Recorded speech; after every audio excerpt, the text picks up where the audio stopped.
आयोग में कमी है। जितने भी भारत में परीक्षा लेने वाले आयोग हैं, हर एक आयोग में कमी है। कोई ऐसा आयोग नहीं, यहाँ तक कि संघ लोक सेवा आयोग भी अछूता नहीं है। भाई आप हिंदी माध्यम के छात्रों के लिए आवेदन मंगवाते हैं, आईएएस जैसा बड़ा एग्जाम है, तो आपकी जिम्मेदारी होनी चाहिए कि हिंदी माध्यम के छात्रों के लिए कम से कम अलग से आप प्रश्न पत्र बनाएं, उसका अनुवाद ना रखें। अभी मैं पिछला पेपर बता रहा हूं, जो पिछला पेपर आपका था उसमें नॉन कोऑपरेशन मूवमेंट को, सविनय अवज्ञा आंदोलन को ट्रांसलेट किया जाता है, तो इसकी जिम्मेदारी किसकी होगी? कौन इसके लिए जिम्मेदार होगा? संघ लोक सेवा आयोग नहीं है जिम्मेदार। एक क्वेश्चन से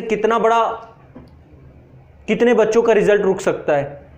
फिर इसके बाद सीसेट में भी यही करते हैं। भाषा क्या यूज करते हैं? इतनी कॉम्प्लिकेटेड भाषा यूज करते हैं और हमसे चाहते हैं कि बड़ी आम बोलचाल की भाषा आप पढ़िए। एनसीईआरटी में बहुत आम बोलचाल, वो भाषा नहीं यूज की जा सकती है। क्यों? क्योंकि गूगल ट्रांसलेट है। तो संघ लोक सेवा आयोग की कुछ चीजें अच्छी हैं, जैसे उनका एग्जाम कैलेंडर फिक्स है, टाइम टू टाइम पे रूटीन बेस पे उनका एग्जाम है, टाइम से रिजल्ट आ जाना है। लेकिन कमी कहाँ पे? आंसर की नहीं देना है। यह अपारदर्शिता दिखाती है कि आप आंसर की नहीं देंगे। अपारदर्शिता है कि नहीं है? आपको आंसर की दिखाना चाहिए कि भाई देखो ये आंसर की है एग्जाम की। अब वो इसलिए होता है कि कोर्ट में जाएंगे बच्चे, ये करेंगे वो करेंगे। कोर्ट में जाने की नौबत क्यों आती है? कोर्ट तक क्यों बच्चा जाना चाहता है? कोई भी रिजल्ट जो कोर्ट तक जाता है उसकी जिम्मेदारी किसकी? आयोग की है। क्यों? क्योंकि अभी मैं आपको बता दूं, छत्तीसगढ़ लोक सेवा आयोग का भी आप लोगों ने देखा, हम लोगों ने आंसर की जारी की थी और उस बाकायदा पूरा पेपर एनालिसिस कराया था। मैं फैक्ट पे बात करता हूं। 16 क्वेश्चन डिबेटेबल है। 16 क्वेश्चन, कितनी ह्यूज, मतलब 100 क्वेश्चन में 16 क्वेश्चन आप गलत बना रहे हो। सीजीपीएससी में आरएएस का कब से नोटिफिकेशन नहीं आया? बहुत बच्चे तैयारी कर रहे हैं, 2-3 साल हो गए, कोई मतलब ही नहीं है, पढ़े हैं वहां पे। एमपी वाले अब कहीं जाके जागे हैं इस साल 2021 में, अभी नोटिफिकेशन आया है। इससे पहले पढ़े हैं। बच्चों की एज निकल रही है, लोग तैयारी पे तैयारी कर रहे हैं। जेपीएससी का 7वीं 8वीं 9वीं 10वीं का एक साथ नोटिफिकेशन अभी आया है। 4 साल से पागल पड़े हैं बच्चे, कोई 6वीं के बाद से कोई वो आया ही नहीं। एमपीएससी, महाराष्ट्र लोक सेवा आयोग, कोई नोटिफिकेशन नहीं। जो बच्चे तैयारी कर रहे हैं, सीरियसली लगे हुए हैं, मेहनत कर रहे हैं, उनकी एक हर चीज का भाई एक टाइम टेबल है ना। फिर चलो एग्जाम कैलेंडर का चलो एक इशू है, शुरुआत यहीं से होती है ना। एग्जाम कैलेंडर में आपको क्लियरली पता है, जैसे यूपीएससी में क्लियरली पता है कि ये कब क्या होना है, कब नोटिफिकेशन, यहां तक कि नोटिफिकेशन भी स्पष्ट कर रखा उन्होंने। आप आयोग बनाए किस लिए गए? काम क्या है आपका? राजनीति करना तो आपका काम है नहीं। सिर्फ एक काम है कि आपको टाइम टू टाइम पे एग्जाम लेना है। आप वैकेंसी 2 निकालो, लेकिन फेयर तरीके से होनी चाहिए, वो फेयरली होना चाहिए। उसका ट्रायल ऐसा ना हो, अनफेयर ट्रायल ना हो। वैकेंसी आने से पहले ही दुनिया भर की खबरें आ जाती हैं, इधर पैसा चल रहा है, उधर पैसा चल रहा है, ये भ्रष्टाचार है, वो भ्रष्टाचार है, दुनिया भर की बातें वहां से चालू होती हैं। फिर एग्जाम कैलेंडर का आता पता नहीं है। कम से कम यूपीएससी के तर्ज पे सभी का एग्जाम कैलेंडर होना चाहिए, सभी का। और हिंदी का बच्चा यदि एग्जाम कोई भी हो, चाहे वो एसएससी हो, एसएससी का तो बेड़ा गर्क ही है।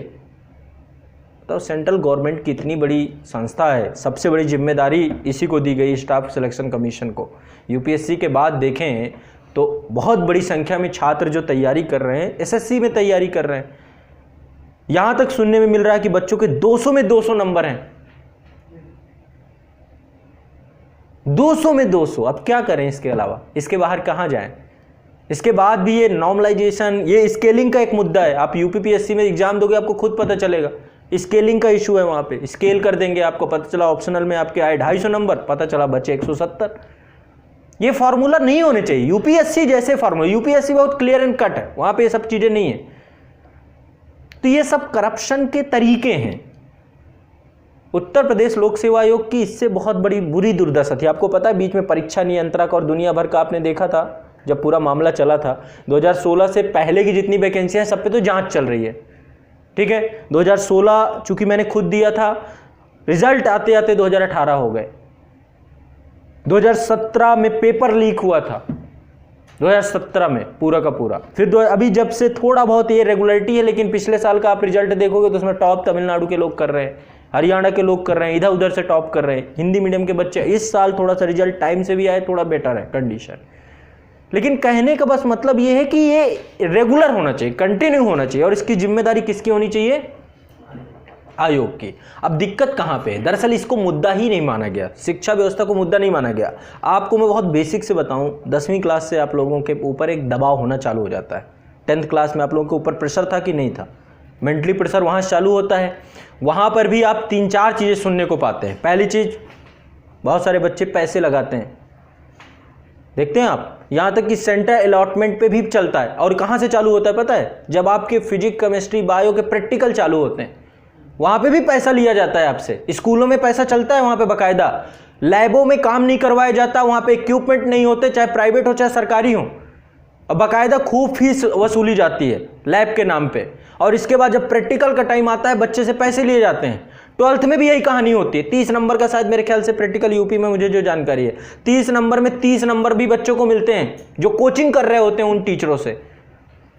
देखते होंगे वो जो फिजिक्स केमिस्ट्री के टीचर होते हैं कोचिंग करवाते हैं, और कोचिंग जो बच्चा कर रहा होता है उसके 30 में 30 है, बाकी 22 मिल रहा है, 28 मिल रहा है, 18 मिल रहा है, ये कंडीशन कर देते हैं। वहां से बच्चे के साथ चालू होता है गेम होना। और इसके बाद ग्रेजुएशन की तो बात ही खत्म कर दो। ग्रेजुएशन में इतना बुरा दुर्दशा है, जब रिजल्ट आएगा रिटेन कर देंगे, रिजल्ट को रिटेन कर देंगे, आपके रिजल्ट ही रोक देंगे। यूनिवर्सिटी जाइए, 1000-500 रुपए वहां पे दलाली खाते हैं, और इसके बाद आपके कोई चर्चा नहीं करना चाहता इनको। वहां से बिल्कुल बच्चा शिकार होते होते होते होते क्या पढ़ रहे हैं हम यहाँ पे? सत्यनिष्ठा, नैतिक मूल्य, इथिकल वैल्यूज। कहां पे पढ़ रहे हैं? सिविल सेवा में जाने के लिए पढ़ रहे हैं। क्यों पढ़े फिर? आपने 10वीं से वो करप्शन का शिकार, हमने करप्शन नहीं किया, करप्शन का शिकार आपने बनाया। तो लगातार छात्र यहां से चालू होता है गोल गोल। गार्जियन की कोई गलती नहीं, गार्जियन तो सिर्फ अपनी भूमिका अदा कर रहा है, लेकिन बच्चे के साथ जो गेम खेला जा रहा है स्कूली स्तर से लेकर के प्रतियोगी परीक्षाओं में पहुंचने के बाद, आपको पता है कितना बड़ा दंश झेल रहे हैं जो छात्र हैं। आप लोग खुद ही हैं तो आपको खुद ही फील हो रहा होगा ये चीजें।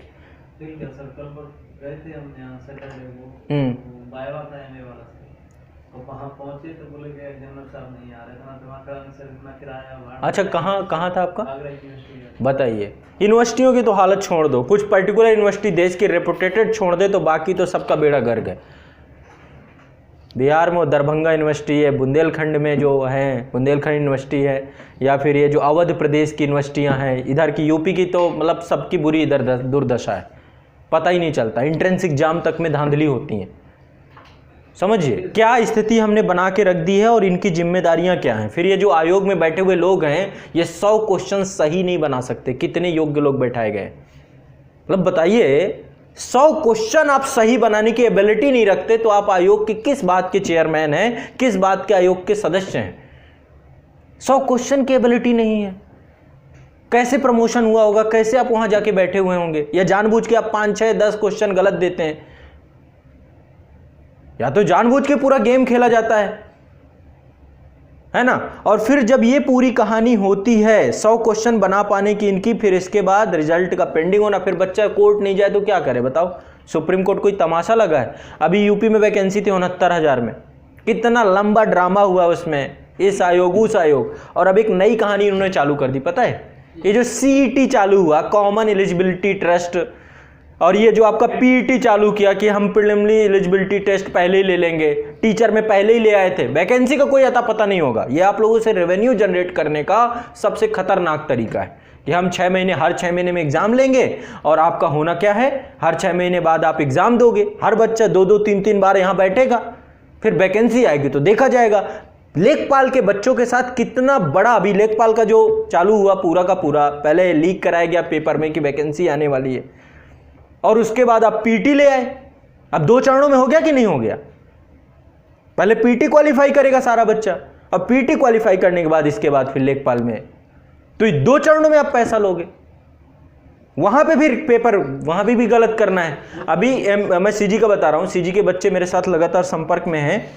एक क्वेश्चन को रिपोर्ट करने के 50 रुपए लिए जा रहे हैं। मतलब क्वेश्चन गलत करो आप, और यदि क्वेश्चन गलत को रिपोर्ट करना है तो उसके भी 50 रुपए हमसे वसूलोगे। यही काम SSC भी करता है। बताइए कितनी बड़ी विडंबना है। तो ये सब मुद्दे देखो मेन स्ट्रीम मीडिया नहीं उठाएगा। वो उठाए भी क्यों? क्योंकि उनके पास गवर्नमेंट का प्रेशर भी है, कारपोरेट सेक्टर का प्रेशर भी है। लेकिन सबसे अच्छी बात यह है कि अब हमारे शिक्षण संस्थानों में मतलब ये है कि शिक्षक भी, पहली बात तो यह है कि एजुकेटेड हैं, पढ़े लिखे हैं, जल्दी से बरगला नहीं सकते इनको। एक इनके पास भी इन मीडिया चैनलों से ज़्यादा समझ है, ये भी है, ज़्यादा पढ़े लिखे लोग हैं, समझदार हैं। और देखो ये हमारा काम पढ़ाना है, आप लोगों का काम पढ़ना है, इतना ही काम रहना चाहिए, यही रिलेशन रहना चाहिए। लेकिन जहाँ पे हक अधिकार की बात हो कि भाई पढ़ाई लिखाई से कुछ निकल ही नहीं रहा, हासिल ही नहीं हो रहा, तो फिर ऐसे में फिर सबको सामने आना पड़ेगा। और बहुत अच्छी बात अब इस समय क्या हुआ है कि सब एकजुट हो जाते हैं, छोटी सी बात होती है सब एक साथ आ जाते हैं, छात्र भी समझते हैं इस बात को और टीचर भी समझते हैं इस बात को। और देखिएगा आने वाले समय में ये जो पूरा सोशल मीडिया है, सोशल मीडिया से एक बड़े बड़े रिफॉर्म निकल के आएंगे। सरकारों को कम से कम कुछ ना करे, बहुत क्लियर मांग है, क्वेश्चन पेपर गलत ना हो, पहली डिमांड ये है हमारी। दूसरी डिमांड ये है कि क्वेश्चन पेपर टाइम से, सारे एग्जाम टाइम से हो, टाइमली हो। अब 2 वैकेंसी के लिए कराइए, 4 वैकेंसी की निकालिए, 10 की निकालिए, फेयरली निकालिए, लेकिन टाइमली होना चाहिए ताकि बच्चों को क्लियर रहे कब करना है, कितना करना है, बहुत स्पष्ट होना चाहिए। और ये मैं कह रहा हूँ कि जो पीटी सीटी का ड्रामा है ना, ये सही बता रहा हूँ, आने वाले समय में बर्बाद करेगा बहुत ज़्यादा। ये सर करप्शन को जन्म है, करप्शन का बड़े स्तर पे जन्म है। ये नहीं मालूम पड़ेगा किसकी नौकरी हो रही है, किसकी नहीं हो रही। हाँ और क्या, ये एलिजिबिलिटी टेस्ट पे के नाम पे अब इसका लेबल ये कैसे करते हैं, आगे बढ़ाते हैं। अभी मैं पीटी का जो ये आया है UP-SSC में, तो अब वैकेंसी निकालने का टाइम था, आपने एक दूसरा लॉलीपॉप पकड़ा दिया। उस समय वैकेंसी का था, सीटी पकड़ा दिया। मान लो धोखे से समझ लो, या RRB NTPC का जो फॉर्म भरा गया था, इसको निरस्त करके कहते पहले सीटी क्वालिफाई करो तब चीज़ें होंगी।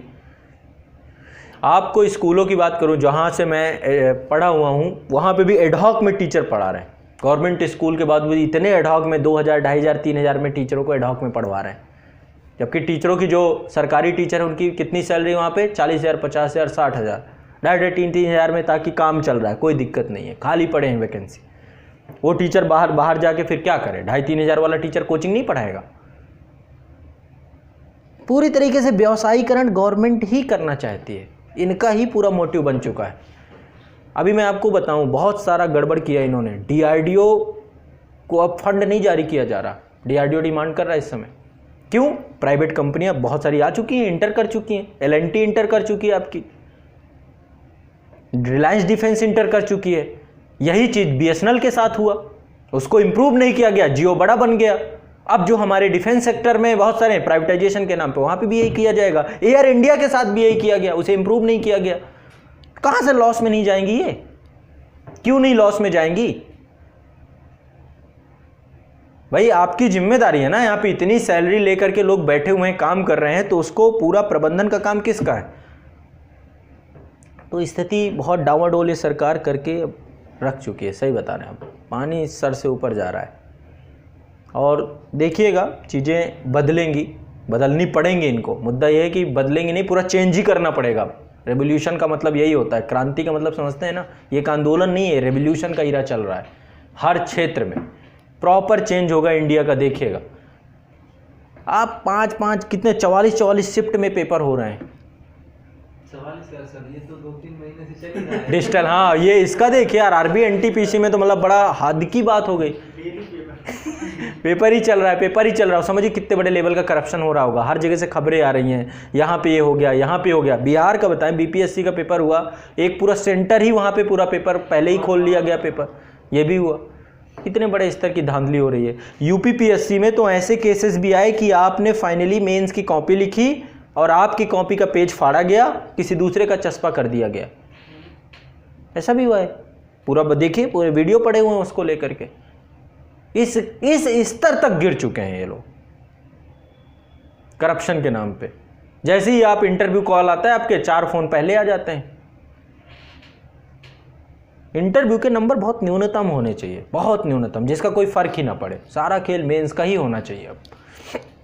तो अब स्थिति कहीं ना कहीं पे सुधार हो जाएगी, करना पड़ेगा। देखो, लगना पड़ेगा, आप लोग भी लगोगे। दोनों स्तरों पे लड़ाई लड़नी पड़ेगी अब, क्योंकि मेन स्ट्रीम मीडिया से तो कोई उम्मीद करना बेकार ही है, उससे हम उम्मीद कर भी नहीं सकते। वो लोगों को भैया सुशांत सिंह राजपूत, भाई हम लोग सुसाइड करेंगे, हम लोग फांसी लगाएंगे, तो हमारी कोई खबरें थोड़ा ना सुनाएगा, वो सुशांत सिंह राजपूत की सुनाएंगे, क्योंकि हम सेलिब्रिटी नहीं है, स्टूडेंट सेलिब्रिटी नहीं है। जो बच्चे सुसाइड कर रहे हैं, कौन उन्हें दिखाने वाला है? कोई मतलब नहीं है उनको।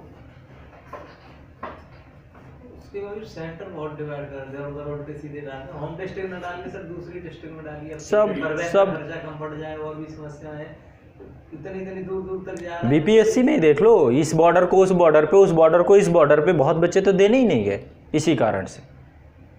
तब भी नकल रोक पा रहे हो क्या आप? भाई एक दफ़े चलो इस सिस्टम से आपने इम्प्रूवमेंट बहुत अच्छी कर दी हो, बहुत फेयर सिस्टम हो गया हो, तो अब रेवोल्यूशन होगा, देखिएगा इस चीज़ का फ़र्क दिखेगा। क्योंकि अब अभी तक क्या हो रहा था कि जैसा सिस्टम चल रहा था हम लोग झेल रहे थे, अब झेलने की बात नहीं। सोशल मीडिया ने कम से कम इतना कर दिया कि भैया अब हमारे पास एक माध्यम है, मीडियम है कि हम अपना विरोध व्यापक तरीके से दिखा सकते हैं। तो 25 तारीख को आपको एक कैंपेनिंग भी चल रही है ना, आप लोगों को सबको पता होगा। उस कैंपेनिंग में बिल्कुल सक्रिय भागीदारी रखनी है। और ये कैंपेनिंग अंतिम नहीं है, अब तो ये सिलसिला शुरू हुआ है। इससे पहले आरआरबी एनटीपीसी का एग्जाम हुआ कि नहीं हुआ। अब जिसमें गड़बड़ आएगी, यदि यूपीएससी में गड़बड़ आएगी इस बार, अब नेक्स्ट टाइम ये जो पेपर होगा जून में, यूपी पीएससी में गड़बड़ आएगी तो अब सब एक साथ खड़े होंगे। कोई भी पीएससी, कोई लोक सेवा आयोग, कुछ भी गड़बड़ होगा। सीजीपीएससी में बड़े स्तर का इस समय गड़बड़ चला, बहुत बड़े स्तर का, बहुत सारे जो फाइनल रिजल्ट आया मेरे पास है, उसकी मैं आपको दिखाऊंगा भी क्लिप्स वगैरह। तो यहाँ मौन साधना से काम नहीं चलने वाला, दोनों स्तरों पे आपको दोनों फॉर्मेट पे लड़ना पड़ेगा। यूपी उत्तर प्रदेश लेखपाल भर्ती के लिए अब एक मूवमेंट चलेगा, देखिएगा। मतलब मूर्ख समझ रखे हो, 1 साल 1.5 साल हो गए, बच्चे तैयारी करके बैठ गए, जो करंट अफेयर्स पढ़ा था वो करंट अफेयर्स गायब हो गया। कोई मूर्ख है हम लोग, बेवकूफ़ हैं। चुनाव के रिजल्ट इनके रोक दीजिए भला 2 दिन 4 दिन 8 दिन 10 दिन 15 दिन, देखिए पागल हो जाएंगे। तुरंत रिजल्ट चाहिए, अभी काउंटिंग चालू हुई, शाम तक रिजल्ट नहीं हो जाता कि भैया आज काउंटिंग हो गई, सब कुछ हो गई, 1 साल बाद बताएंगे। नहीं, संविधान में प्रावधान है, ये है, दुनियादारी है। यहाँ छात्र मर रहा है, कट रहा है, लोग अपने गहन रख करके 12-12% की ब्याज पे लोग पैसा लगा रहे हैं बच्चों के ऊपर, समझिए। उस पर देखा था मैंने, लेकिन यहाँ तो शादी भी नहीं हो रही नौकरी की। मेरा एक दोस्त था, महाराष्ट्र से थे, जनजातीय क्षेत्र से थे, वो 12% ब्याज पे पैसा लेकर के मुखर्जी नगर में पढ़ रहे थे। उसका क्या कर रहे हो भाई, क्यों कर रहे हो ये चीज़? 12% ब्याज कैसे उतारोगे? इसका सूद उतारते उतारते पीढ़ी खत्म हो जाएगी। और कितना, 1.5 से 2 लाख रुपए। गवर्नमेंट को कोई मतलब नहीं।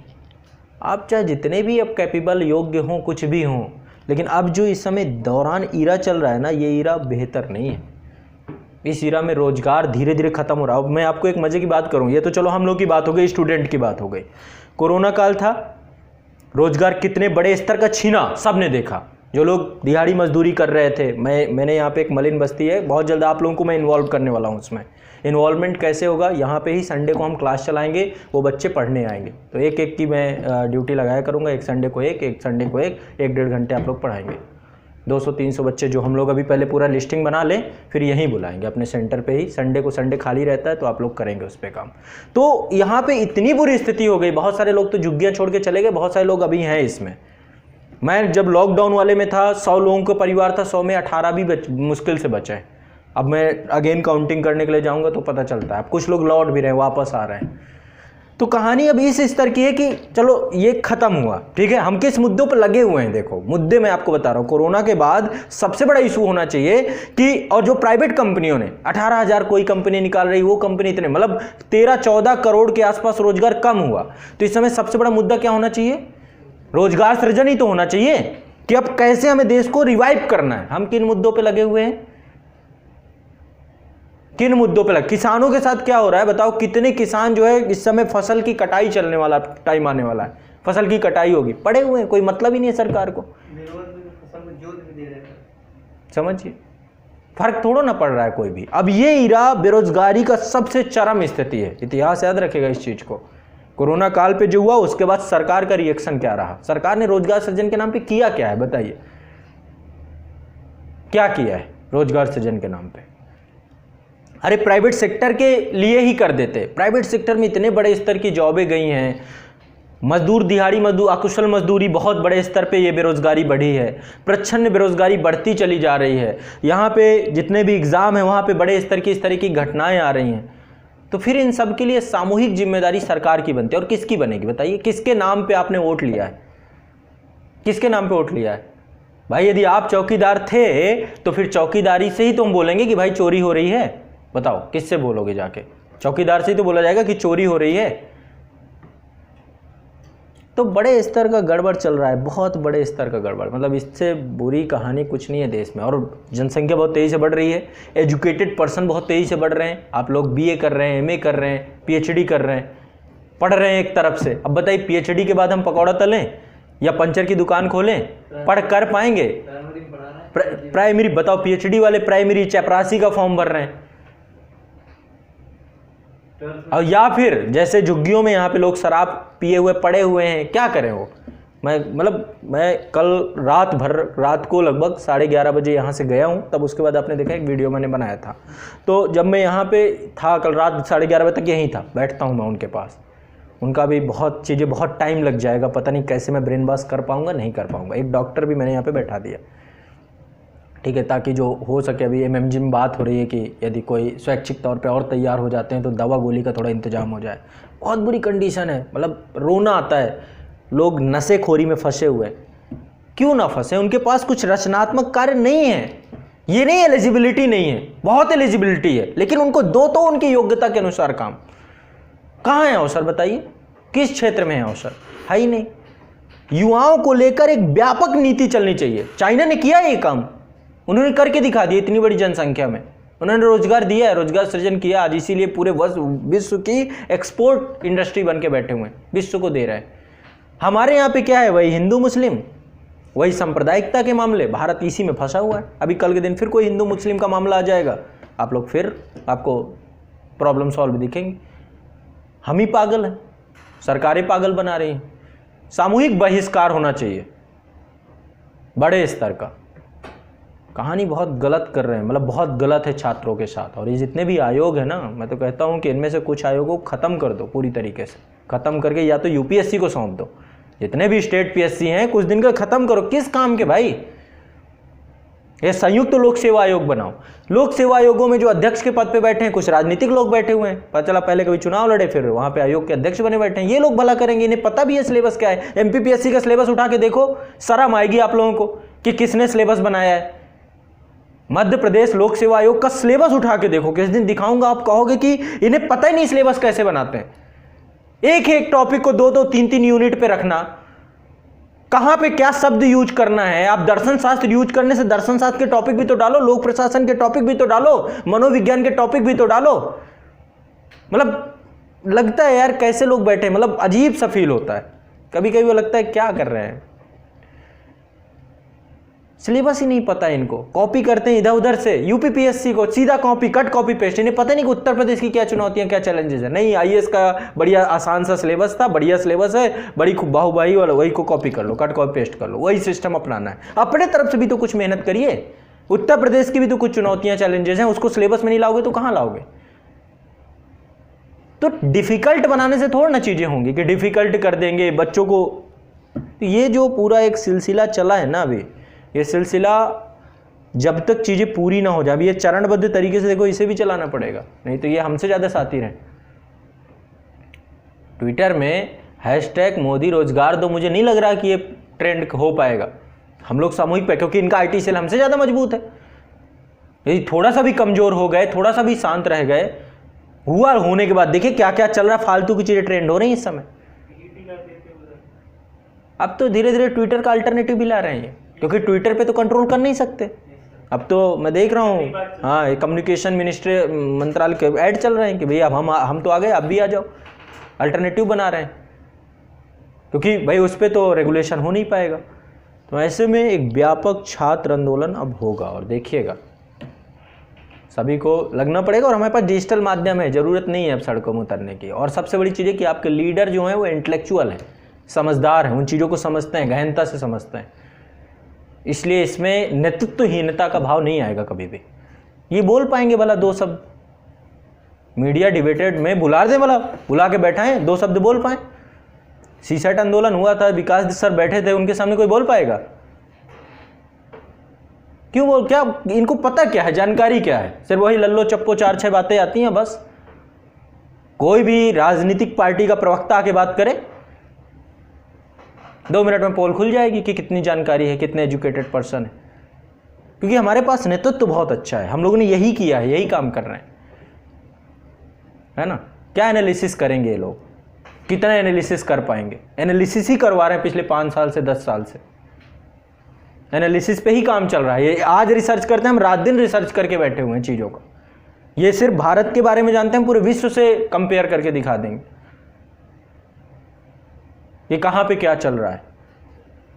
बातें बस ये है कि राजनीतिक एजेंडा, पॉलिटिकल एजेंडा अलग तरीके से तैयार किए जाते हैं, वहाँ की मेंटालिटी अलग तरीके से होती है।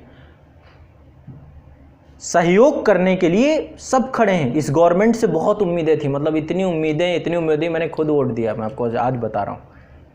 मैंने इस गवर्नमेंट को जाके खुद, सब ने दिया तभी इतना बड़ा आपको, लेकिन कभी अब लगता है कि यार अब किससे उम्मीद करें, अब कौन, नेक्स्ट कौन।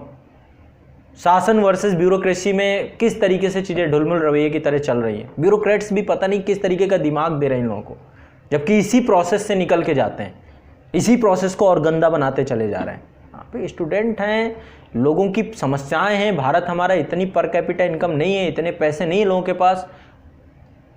कृषि प्रधान देश है, यहाँ पे कृषि भी जुआ है। किसान नहीं बेचता अपने बच्चे को, तो लगा देता कि बेटा अपने पास तो इतने बीघे ज़मीन है, क्यों जा रहा पढ़ने। लेकिन उसे पता है कि इस बार मिल गया तो मिल गया, अगली बार पता नहीं अभी मिले ना मिले, तो उसको लगता है कि तू कहीं से और सिक्योर्ड कर। तो एक ही तरीका बचता है, सरकारी जॉब या प्राइवेट कहीं घुस जाओ।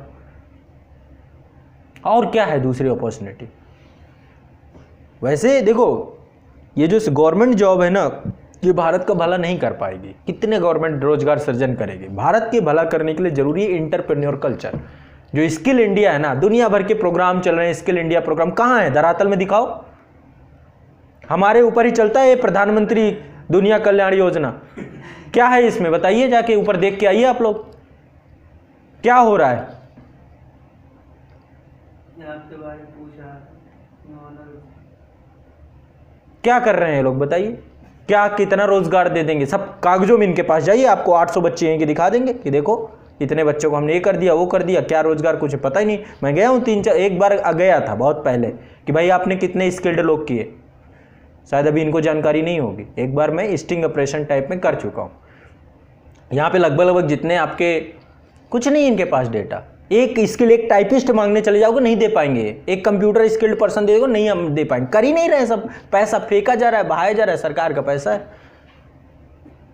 और सब जगह पैसा ही चल रहा है, समझ रहे? तो ये क्या है ना, मैं आपको बताता हूँ ना, मैं आज़ाद फाउंडेशन एनजीओ चला रहा हूँ, मुझे पता है किस तरीके से बंडर बाट होता है, कितने करोड़ों रुपए आते हैं और कितना हर एक प्रोजेक्ट के लिए, कितने प्रोजेक्ट मैंने ठुकरा दिए सिर्फ इसलिए कि 50% उन्हें चाहिए। इतने बड़े स्तर की कहानी इस देश में चल रही है और सब पता है, सब खूब अच्छे से जानते हैं, गवर्नमेंट के एक पर्सन सब अच्छे से जानते हैं। लेकिन अब चल रही है कहानी, लेकिन चल नहीं पाएगी ज़्यादा लंबे समय तक, चल नहीं पाएगी ज़्यादा लंबा। और मैं एक चीज़ और आपको बता दूं, जो बड़ा रेवोल्यूशन करेगा ना, अब ये वर्क करेगा, क्योंकि इस वर्क को मूर्ख बना पाना इम्पॉसिबल है। और सबसे अच्छी चीज़ है कि हमारे बीच में बहुत सारे नैतिक लोग हैं, वो यही चीज़ पढ़ रहे हैं, पढ़ा रहे हैं, वो इनके जैसे नहीं है। ये एक नेतृत्व जो खुल के आया है ना सामने टीचरों का, क्योंकि टीचर क्या है ना, बच्चों के बहुत नज़दीक से जुड़ा होता है। और जो यूथ है वो ये रियल यूथ है हमारे पास, मजाक वाला यूथ नहीं कि 60 साल का आदमी भी कह रहा है कि मैं भी वो हूँ, है ना। तो कहीं ना कहीं पे अब जाके देश में एक व्यापक बदलाव अब देखेगा शुरू होगा। और रोजगार इशू है मेन मुद्दा, यदि कोई होना चाहिए सिर्फ रोजगार होना चाहिए। जो इसको मुद्दा मीडिया में बता दी, कितनी डिबेट हुई है कोविड के बाद से रोजगार गया, कितनी डिबेट है। एक डिबेट आपको मुश्किल से मिल जाएगी, मुश्किल से। कल तो मैं ढूंढ रहा था रात भर में कि कितनी डिबेट हुई है। कोई चैनल तो रोजगार के ऊपर डिबेट करे, रवीश कुमार के अलावा कोई नहीं दिख रहा था। वही एकमात्र हैं जो कम से कम इस मुद्दे को लेकर के काम करते हैं। बाकी कोई मीडिया जो बड़े बड़े अपने आप को बनाए बैठे हैं, चिल्लाते हैं कि पूछता है भारत, ये होता है भारत, वो होता है भारत। उन्हें पता भी है कि भारत कहाँ रहता है, किस कंट्री में कहाँ पे क्या लोकेटेड हुआ है। उन्हें तो लॉन्गिट्यूड लैटिट्यूड भी नहीं पता होगा। बस बातें हैं बड़ी बड़ी, चला रहे, पैसे हैं, कारपोरेट घरानों का पैसा लगा हुआ है, वही प्रोपेगेंडा चलाना है। ये कहानी है इस देश में अभी। लेकिन अब जब ये पूरा सोशल मीडिया एक बड़ा रेवोल्यूशन यूट्यूब करने जा रहा है, ये लोग निकल के आएंगे, फिर नहीं कहानी हो पाएगी, देखिएगा। और बच्चों को भी चीज़ें अब समझ में आ रही हैं। सब लोग समझ रहे थे लेकिन उनके पास मीडियम नहीं मिल पा रहा था, अब मीडियम मिल गया। अब नहीं चूकेंगे, कुछ भी होगा ये आके खड़े हो जाएंगे सब। और जब ये आके खड़े होंगे फिर ये बात नहीं कर पाएंगे कि बोलती बंद हो जाएगी। ये कोई भाषणबाजी थोड़ा ना है कि जाके मंच में खड़े आए, खुर बरकला दिए, ये कर दिए वो कर दिए। फैक्ट तथ्य तो हम याद किए बैठे। करो बात, कितने फैक्ट आते हैं, कितना डेटा है। जीडीपी ने पता नहीं होगा जीडीपी क्या है, सही बता रहे हैं, नहीं होगा जानकारी। यदि आप सही से खुल के पूछ लेंगे कैसे कैलकुलेट होती जीडीपी, कोई नहीं बता पाएगा। सब फालतू की चीज़ें हैं और कुछ नहीं है। बट ये है कि एक समय आएगा ऐसा कि सब बदल जाएगा, एक अच्छा नेतृत्व, क्योंकि अब लोग समझ रहे हैं। अब एजुकेटेड इंडिया का यहाँ से शुरुआत हो रही है। जब चुनाव आएगा, चुनाव में इन चीज़ों का परिवर्तन देखने को मिलेगा। मैंने आप लोगों को सत्यनिष्ठा पढ़ाई और उसमें मैंने एक ही चीज़ आपको बताया है कि हमें शासन अच्छा करना पड़ेगा। जब तक वो अच्छा नहीं होगा तब तक प्रशासन नहीं अच्छा हो सकता है, ब्यूरोक्रेसी नहीं अच्छी हो सकती है ना। सत्यनिष्ठा का सबसे इंपॉर्टेंट चीज़ ये है कि हमारे ऊपर के लोग अच्छे हों, और ऊपर के अच्छे लोग तब बनेंगे जब हम बना के भेजेंगे। तो अल्टीमेट गलती तो हमारी ही है, इसमें हम ही अपने ट्रैप में फंस चुके, अपने जाल में। तो देखते हैं कितनी लंबी लड़ाई जाएगी, लेकिन चीज़ें बदलेंगी। अभी ना आयोग पहुँच तो नहीं होंगी, सब सुन रहे होंगे, आयोग बैठे होंगे, सब सुन रहे होंगे। मुझे तो डर ये लग रहा है कि कोई जिस तरीके से देश में कोई भी आवाज़ उठा रहा है, एक्शन होते हैं, ठीक है। तो सबसे बड़ा डर ये है कि कोई भरोसा नहीं है, कभी भी आपको एक्शन भी देखने को मिलेंगे। अब यही एक कम्युनिटी बची है, शिक्षक कम्युनिटी, जो लग रहा है कि यार इन लोगों को दबाना बहुत जरूरी, लेकिन मुश्किल हो जाएगा इनके लिए, मुश्किल। मीडिया को तो दबा दिया इन्होंने, अब देखिए मीडिया दब चुकी है। मीडिया कहाँ आवाज़ उठा रही है, क्यों नहीं दब, पहले उठाते ही थे। कुछ उठा रहे हैं जो बेचारे की, लेकिन उनको भी डर बना हुआ है, बहुत सारा इतना दबाव होता है, ठीक है। अब ये कम्युनिटी इस तरीके से, ये कम्युनिटी है जो इंडिपेंडेंट है, चीज़ों को खुल के रखती है, समझती है, क्लियरिटी के साथ रखती है। अब बस इसके ऊपर एक्शन होने को आपको जल्दी देखने को मिलेगा। शिकंजे कसे जाएंगे, खरीद फरोख्त भी हो सकती है, प्रलोभन भी दिया जा सकता है, भय, दबाव, प्रलोभन, पूर्वाग्रह, सब तरीके अपना है, साम दाम दंडभेद, क्योंकि पॉलिटिक्स है, इन्हें पता है। उन्हें ये भी पता है कि इनके पास ही यूथ है ना। आज हमारे पास 10 मिलियन से बड़े बड़े चैनल हैं, आज हमारे पास ऐसे चैनल भी हैं जिनमें 1 घंटों में लाखों में व्यूज़ हैं। तो ये कौन है, ये यूथ हैं, युवा हैं, जो वास्तव में देश के बारे में कुछ कर रहे हैं, सोच रहे हैं, देख रहे हैं, है ना। तो आने वाला समय बदल जाएगा, ज़रूरत नहीं पड़ेगी मीडिया की किसी की है, सब पड़े रहें, अपना दिखाते रहें कि कौन ब्यूटी पार्लर जा रहा है, कौन मेकअप लगवा रहा है, कौन क्या दिखाएं। यही सब चीज़ों के लिए बचे हैं। कुछ दिन बाद ये गायब हो जाएंगे, देखिएगा टीवी में कोई देखेगा भी नहीं। टीवी तो वैसे भी अब ख़त्म होने वाला है। टीवी कितना देखते हो अब आप लोग, परसेंटेज अपना निकालो, तुम लोग 0% आ चुके हो। अब ये क्या करें, मजबूरी है, ये चीज़ दिखाते हैं।